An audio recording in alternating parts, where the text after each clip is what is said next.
अनुदास साहब 30 થી 40 વર્ષ ગુરુ ધારણ કર્યા એને થયા સાહેબ.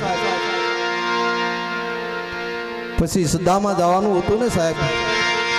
ખીરનો દિવસ 14 તારીખ અને જવાનો સમય થઈ ગયો સવારે 10 થી 11 વાગ્યાનો ટાઈમ સાહેબ. જોજો આ વાત સમજ્યા જેવી છે સાહેબ. આ તો સંતો જ કહીએ કે બાકી કોઈનું તાકાત નથી. આ મૃત્યુ લોક છે. 10 થી 11 વાગ્યાનો ટાઈમ સાહેબ ને જવાનો. આખું કુટુંબ પરિવાર ભેગું થઈ ગયું. હગાવાલા દીકરીઓ બધા હો સાહેબ. સાહેબે કીધું તું મારી પથારી નો ફેરવ છો. વિયો જાઓ પછી ભલે ગમે ના લઈ જાઓ સાહેબ. ત્યારે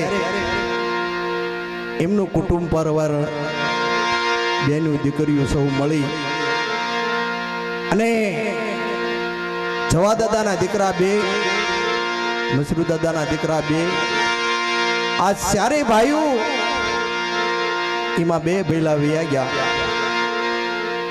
અને 2 આદર અત્યારે છે. ઈ માં ભગવતીના ઉપાસક છે સાહેબ. માં મમ્મી માં રણની દેવી કહેવાય. શિવની શક્તિ એક જ છે સાહેબ. કોઈ ભક્તિમાં કોઈ ફેર નથી. પણ જેને સમજણ નથી એને નોખું ગણાય છો. બાકી અત્યારે અનુદાસ સાહેબ ગયા, એમના ભાઈ ગોરધનદાસ સાહેબ આપણે સામે નજરે બેઠા છે. જવાની તૈયારી થઈ એટલે બાપુ ધીરુ બાપુ તમને વાત કરું બાપુ. 2 હાથ જોડીને આવીને ઉભા રહ્યા. ગોરધનદાસ ઉભા થાવ સાહેબ. ઉભા થઈ પોતાના ખાટલે જઈ અને 2 હાથ જોડીને ઉભા રહ્યા. ભૈલા તમે વિયાગ જવાનું તમારી તૈયારી કરી છે મને ખબર છે, પણ અમને ખબર કેમ પડે? તમારી ભક્તિની અમને ખબર કેમ પડે? તમે 30-40 વર્ષ જો ભક્તિ કરી હોય સાહેબ તો આજનોથી રોકાઈ જવું પડે બાપ. અમરેલીની અંદર સંત મૂળદાસ સાહેબ ઈ પાલખી અમરેલીની અંદર ફરતી હતી, ફરતી ભાઈ શોકની અંદર આવીને ત્યાં હમું એક વેલડું હાલું આવતું હતું બાપુ. અને એ વેલડાની અંદર એક દીકરી બેઠી હતી અને 5-25 સંતોનો એ સમયમાં 5-25 સંતો છે એટલે 500 થઈ જાય બાપુ. એ વરઘોડો કેમ બજારમાં આગળ હાલ્યો આવે છે, અહીંયા કણે બાપુની પાલખી હાલી આવે છે. 5-25 માણસ અવળા ફરીને ઉભા રહ્યા. કારણ કે વિલડાની અંદર દીકરી બેઠી હતી ને એના પિયુને મળવા જતી હતી. અવળું ફરીને ઉભા રહ્યા એટલે બાપુના જે સેવકો હતા એ કીધું કે સામે માણસો કેમ અવળા ફરીને ઉભા છે? અને ત્યારે કીધું બાપુની પાલખી સામે મળે છે, અમને અપસુકુન થાય છે. સંત મૂળદાસના અપસુકુન. અને બાપુ સમાધિની અંદર બેઠા હતા સાહેબ. પાલખી હતી એમાંથી આંખ ખુલી. શું છે બાપા? ત્યાં 5-25 આત્મા છે એને તમારા અપસુકુન થાય છે કે બોલાવો અહીંયા. એ દીકરીને ના બોલાવી સાહેબ. ટૂંકમાં વાત કરું, આ વાત તો ખૂટે એવું જ નહીં સાહેબ. સદગુરુની કૃપા છે સાહેબ. અને એ દીકરીને ના કારણે બોલાવી પાલખી પાસે. અને બાપુએ આંખ ખોલીને કીધું કે દીકરી ક્યાં જાસ? કે બાપુ હું મારા પિયુને મળવા જાઉં છું. કે જો તું તારા પિયુને મળવા જાતી હોય ને તો હું મારા પિયુને જ મળવા જાતો તો બાપ. પણ આજ તું જા અને કાલ હું જાઉં. 48 કલાક કાળને કીધું પાછો વિયો જા. અને આ નજરે આજ મેં પાછું બીજું જોયું. આ 14 તારીખે એ ગોરધનદાસ સાહેબે એકલું કીધું ભાઈ આજ તારે વિયો જવાનું છે કે હા? કે જવાય નહીં. એનું પ્રમાણ કેમ અમને ખબર પડે કે તમે 40 વર્ષ ભક્તિ કરી અને આ સદગુરુનો પારો તમે ડોકમાં લઈને ફરતા હો સાહેબ, તો આજ ન જવાય. અને 12 કલાક કાઢી નાખ્યું હો સાહેબ. સવારે 10 વાગ્યાથી ને રાતના 3 વાગે દેશ છોડ્યો. આ પ્રમાણ કહેવાય કે નહીં બાપુ? ભક્તિનું પરિણામ છે. અને ઈ કાળને કેક તું ઘડીક વિયો જાય એમ પાછો, એવું આ સંતોની વાણી સાહેબ.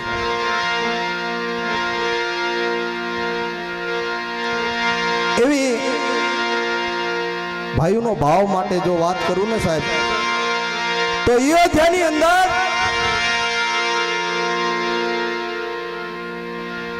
રામને રાજ તિલક થવાનું હતું. ટૂંકમાં વાત કરું છું બાપુ, કલાકારો ઘણાય બાકી છે અને બે ભજનનો લાભ લેવાનો છે. સૌને હવની વાણી પવિત્ર કરવા આવ્યા છે સાહેબ.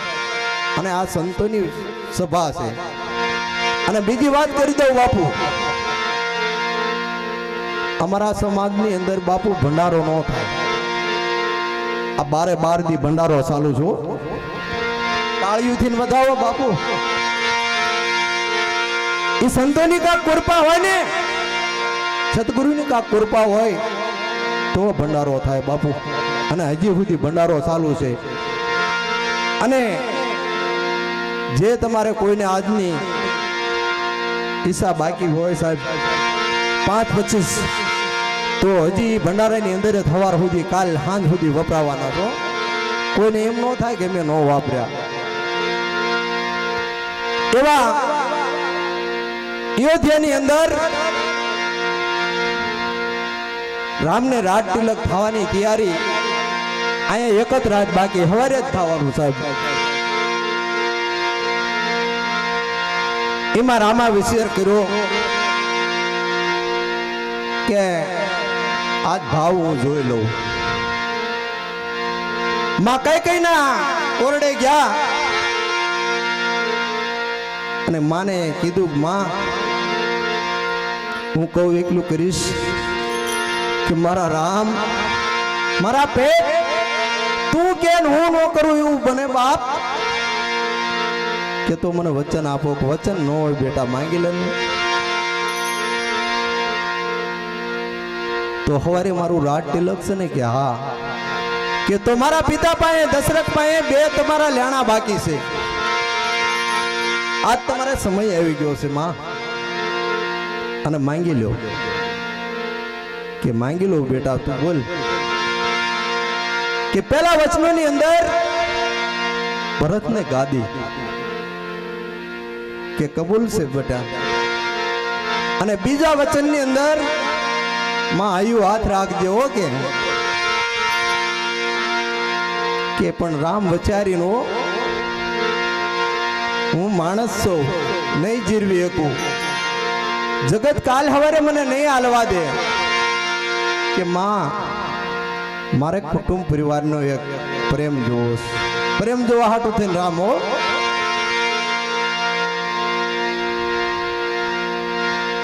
અને બીજું વસને માંગ્યું રામે કે માં રામને 14 વર્ષનો સવારે વનવાસ દઈ દે.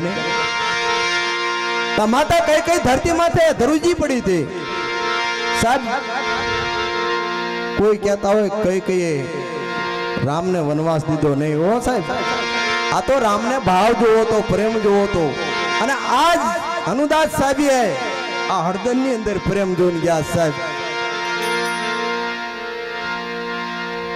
અને એ લંકાની અંદર પૂગ્યા ને સાહેબ. ટૂંકમાં વાત લઈ લો. અને રણમેદાનની અંદર ભાઈ લખણને મોરસા બાણ લાગી ગયું સાહેબ. અને મોરસા બાણ લાગ્યું ને રામ ધરુજી ગયા. ઓહો, હવે અયોધ્યા પાછું કેમ જવું મારે? માતા કઈ માતા સુભદ્રા, એને મારે હું મુખ શું જઈને બતાવીશ. અને ભાઈ લક્ષ્મણનું માથું ખોળાની અંદર લઈ અને રામે રુદન માંડ્યા સાહેબ. અને આ તેજનું ભજન એ સમયનું ભજન છે સાહેબ.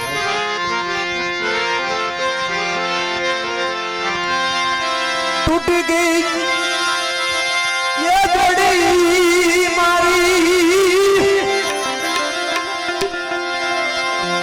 टूटी गई जोड़ी मारी बिखर गई काया राम के से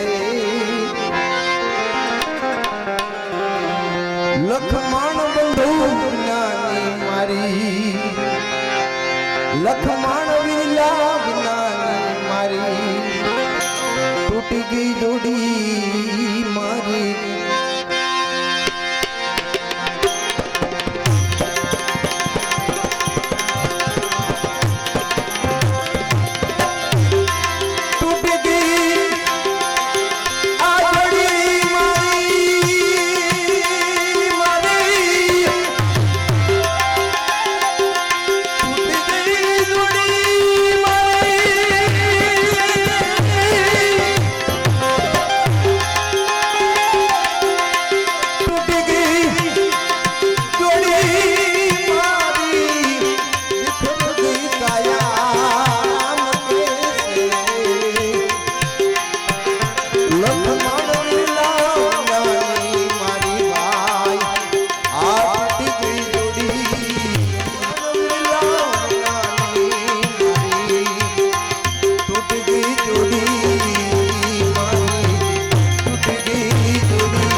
સંત કબીર સાહેબ આ ભંડારાની અંદર સાહેબ આપણે બેઠા છીએ. આજની વાણી કાક અલગ હોય સાહેબ. એવા રવિ સાહેબનો 5 તરુણનો માંડવો છે સાહેબ. આ હૃદયની અંદર જે સમાણો છે એ સાહેબે કીધેલો છે. તો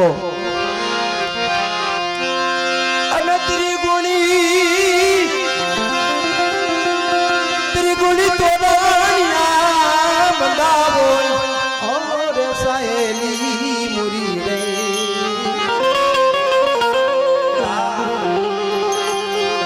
બેની મારો પાસ રે તતવેનો છે આ કાયા માંડવો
વરુણ નામ તો આમાદ બમર સાહે વરુણ નામ તો જમર સાહે એ ઢોલ મંગળ કી તારડા રે ગવાઈ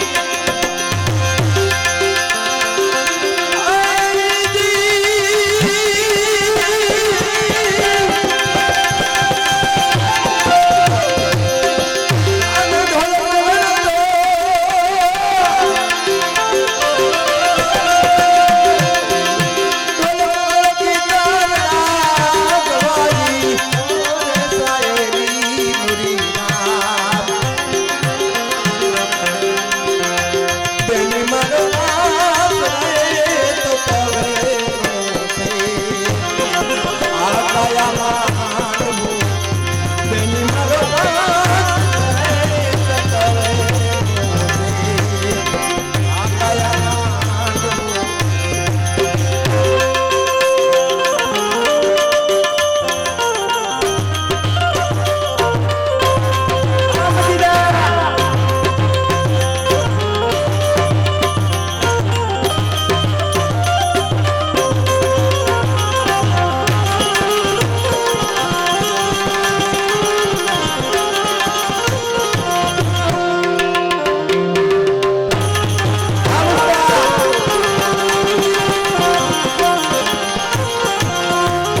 આ તો ધીરે ધીરે નામના ઢોલ વાગવા લાગ્યા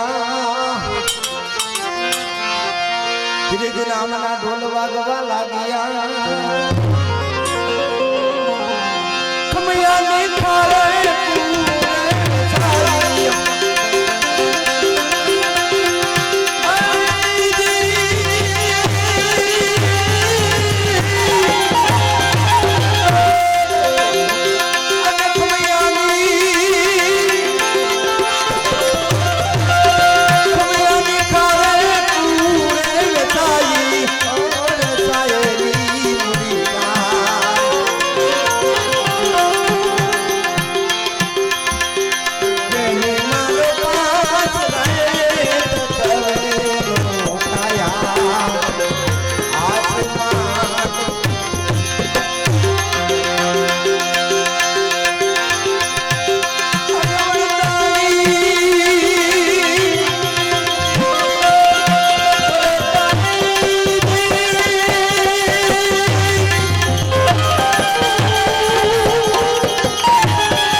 तो जानू ये जापले भाई दीदी दीदी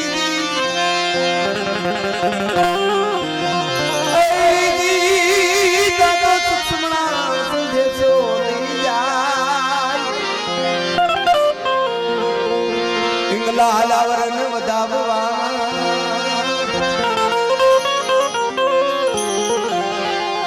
इंगला लावरन वदाववा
આ તો સારી જુગની જોડી ઋષિ ભાઈ દીદી આઈ વળી તો મના નાખ્યા છે બધાય મોરમાં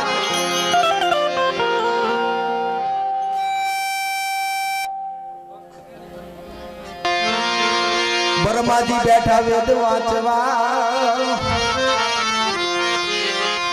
બરમાજી બેઠા વેદ વાંચવા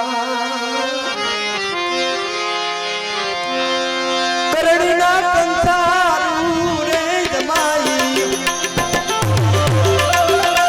અરે આપણી બધાય કરણીના તો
કમળ મને કોને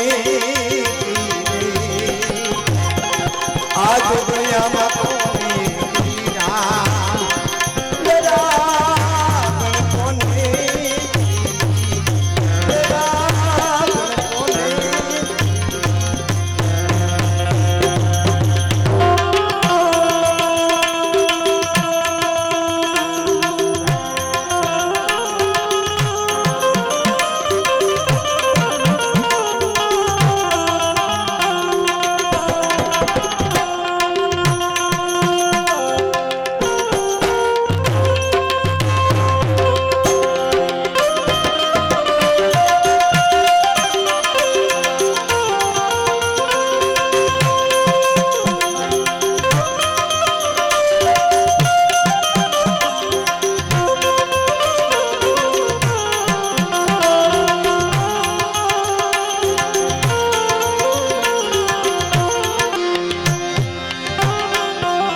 સૌ સંતોની દિયા થકી સૌ સંતોની દિયા થકી એ મંડપ રવિ સાહેબ ગાઈ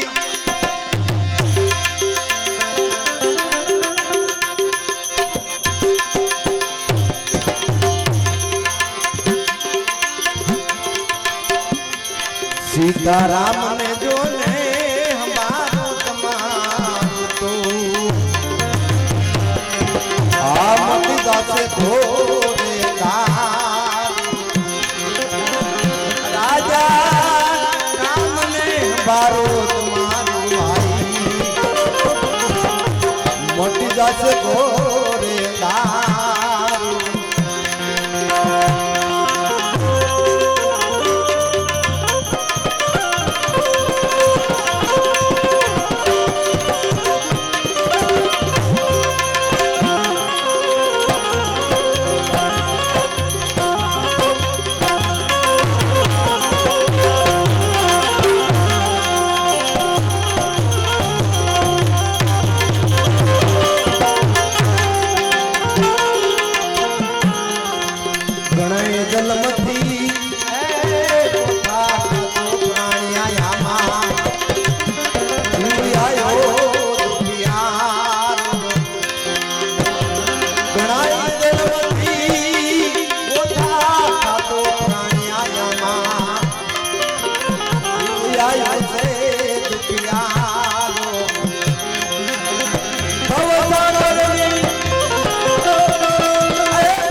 જાશે ઘોરે અંધારું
તોય ખાજના સારા સંકટ પડે ત્યારે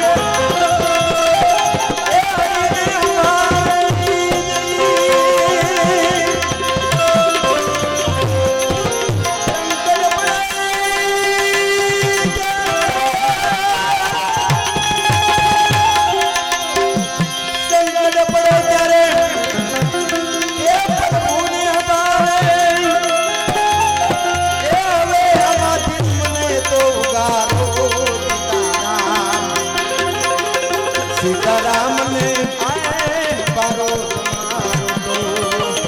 મોટી બસ ઘોરે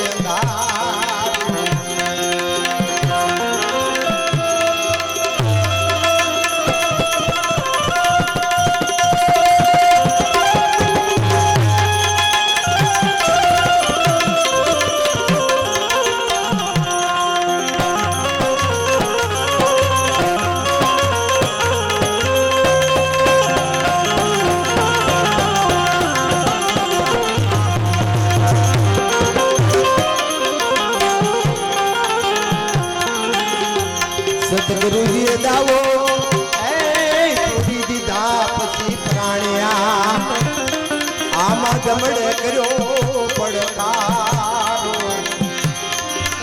સતગુરુજીએ દાવો છોડી દીધો પ્રાણ્યા પછી આમાં જમડે કર્યો છે પડકારો ગુરુને ગોવિંદ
સતગુરુજીનો મહિમા બહુ મોટો ભાઈ એને પીતેથી કાજને સુધાર્યો સતગુરુજીનો મહિમા છે બહુ મોટો પ્રાણ્યા એને પીતેથી કાજને સુધાર્યો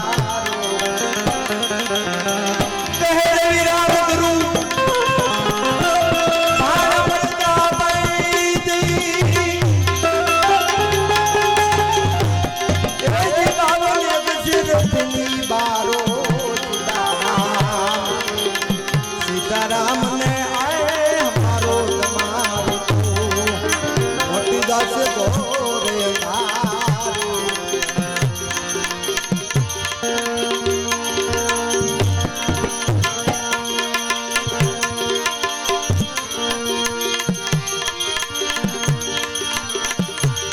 हमारा रे अवगुण रे